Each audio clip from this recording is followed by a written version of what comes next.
Hello student, आज आपण नवीन chapter start करतोय. Chapter number 3. The name of the chapter number 3 is bones and muscles. आता bones म्हणजे नेमकं काय होते तुम्हाला माहितीये. बोन्स मीन्स काय होते, हाडे, अँड मसल्स म्हणजेच स्नायू, हाडे आणि स्नायू. तर याच्या बाबतीत इन्फॉर्मेशन आपल्याला या चॅप्टर मध्ये आज घ्यायची आहे one by one. So first आता आपण बघूयात की बोन्स हे कुठे असतात.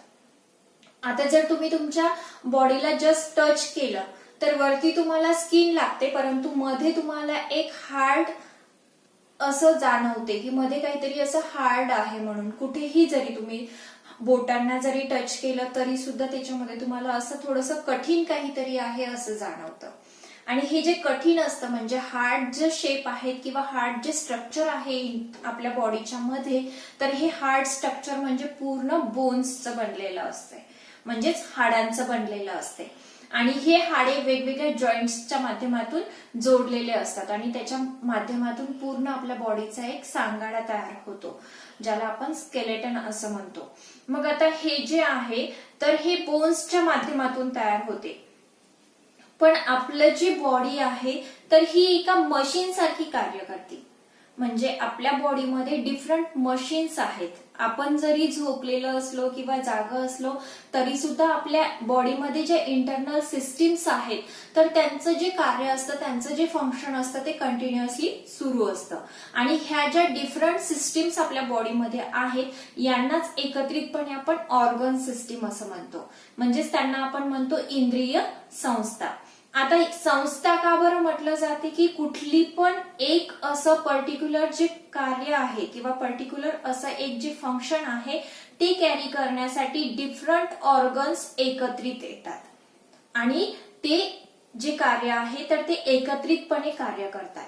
मग डिफरंट ऑर्गन्स एकत्रित येऊन एकाच प्रकारचं ते जे कार्य करतात आणि ते सुरळीत प्रकारे पार पाडतात. तर हे जे पूर्ण एकाच याच्यामधून एकाच माध्यमातून होतं, म्हणजे या डिफरंट ऑर्गन्स मध्ये कोऑर्डिनेशन साधलं जातं, एकमेकांमध्ये समन्वय साधला जातो आणि कुठलं तरी एक फंक्शन्स त्याच्या माध्यमातून सगळ्या ऑर्गन्सच्या माध्यमातून कॅरी केलं जाते.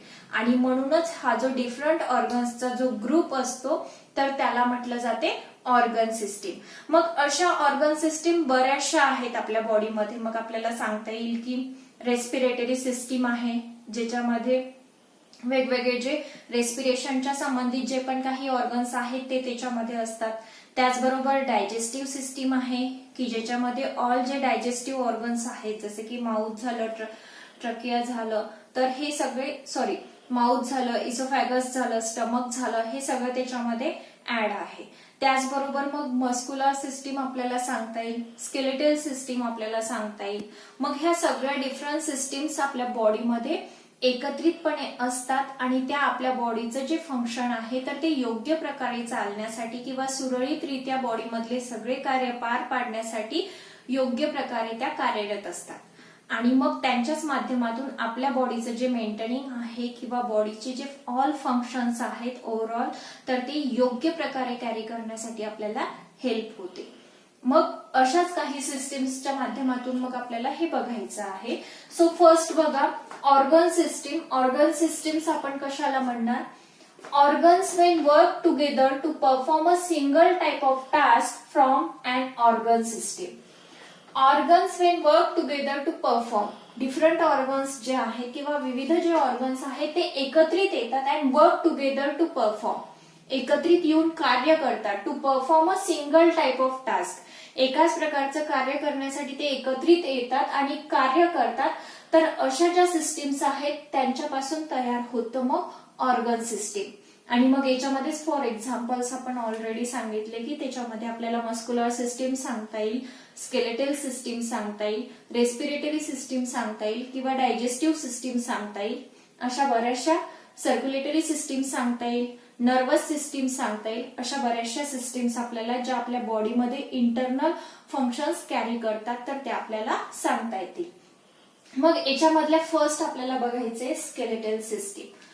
आता ही जी स्केलेटल सिस्टीम आहे तर ही आपल्या बॉडीचं एक फ्रेमवर्क आहे, म्हणजे बॉडीची एक रचना आहे की जी कशापासून बनलेली असते, बोन्स पासून. सो फर्स्ट बघूयात आपण. It forms the basic framework of the body which is made up of bones. This is called the skeleton. आता ही जी स्केलेटल सिस्टीम आहे ही एक बेसिक फ्रेमवर्क आहे, म्हणजे एक बेसिक रचना आहे आपल्या बॉडीची की जी कशापासून बनलेली असते, बोन्स पासून. Bones, different bones are joint each other आणि मग त्यांच्यापासून आपलं पूर्ण हे फ्रेमवर्क तयार होतं किंवा स्केलेटल सिस्टीम तयार होते. दिस इज कॉल्ड द स्केलेटन आणि त्यालाच काय म्हटलेलं आहे, स्केलेटन.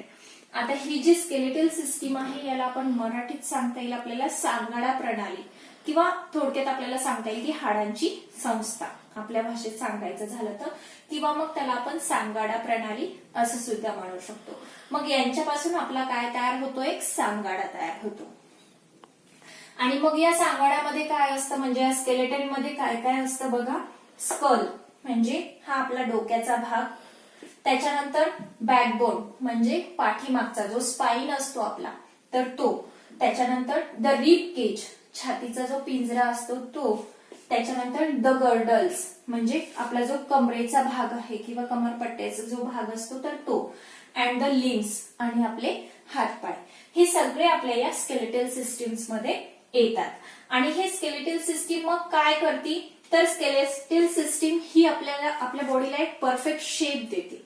अगोदरच आपण सांगितलं की it is a basic framework of our body which is made up of bones. आपल्या बॉडीचं एक बेसिक फ्रेमवर्क असते, ती एक आपल्या बॉडीची रचना असते की जी बोन्स पासून बनलेली असते. आणि ही पूर्ण रचना असल्यामुळे ही काय करते की आपल्या बॉडीमधले जे इंटरनल ऑर्गन्स आहेत तर त्यांना प्रोटेक्ट करते. ते आपल्याला बघायचंच आहे की याचे काय काय बेनिफिट्स आहेत आपल्याला. फर्स्ट बघा, the skeleton gives shape to the body. First आपल्याला काय सांगता येईल की या स्केलेटनमुळे काय होतं की आपल्या बॉडीला एक परफेक्ट शेप मिळतो. त्याचबरोबर also provides a support and strength. त्याचबरोबर आपल्याला सपोर्ट दिला जातो, म्हणजे आपल्या बॉडीला सपोर्ट देण्याचं काम या स्केलेटल सिस्टीमद्वारे केल्या जाते. त्याचबरोबर स्ट्रेंथ म्हणजेच एनर्जी किंवा ऊर्जा देण्याचं, शक्ती पुरवण्याचं काम केलं जाते. And protect the internal organs. आणि आपल्या बॉडीमध्ये जे इंटरनल ऑर्गन्स आहेत तर त्या इंटरनल ऑर्गन्सला बाहेरच्या इजांपासून किंवा आघातांपासून वाचवण्याचं काम हे बोन्स करतात.